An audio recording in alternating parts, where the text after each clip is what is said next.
काय हो निवांत आहे का? काम असं होतं आपल्याला 2-3 पोर लागत आहे. तुम्हाला 2-1 हजार रुपये दिले असते अर्धा तासात. एक जण वारलेला आहे तिथं फक्त रडायचंय. आता हा 2-1 हजार रुपये दिले असते मला. तुम्ही राहा ना. तुम्ही रडता का? थोडं रडायचंय फक्त. 2,500 द्याल चला का? एवढे घालते मला रुपये ना कधी पण रड सांगा तुम्ही थोडंफार. हा किती देऊ? 2,000 रुपये देतो ना. मग किती देऊ? रड सांगा.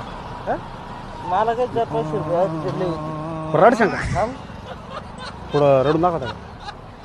रडायचं नाही. कसं रडायचं म्हणून रडायचं आपल्याला. काय म्हणू राहिला आता त्याचं नाव आहे ना काय गड्या काय नाव आहे काय ना गाड्या त्याचं. आता ते आपल्याला तिकडून ऑर्डर येईल तशी आपल्याला जास्त बोलता नाही येणार नाही का. म्हणून रडायचं फक्त. नाव घेऊन रडायचं जोरदाराने. स्वरात रडायचं आहे बरं का. तुम्हाला काही ती सवय त्याच्यामुळे मग नाही का ऍक्टिंग तुमची. घ्या नंबर घ्या ना. थोडंसं रडून दाखवलं असतं मला. असं राहील तुम्ही या शंका नाही. ठीक आहे या मग लवकर या. थोडंसं प्रॅक्टिस करा म्हणजे मग कसं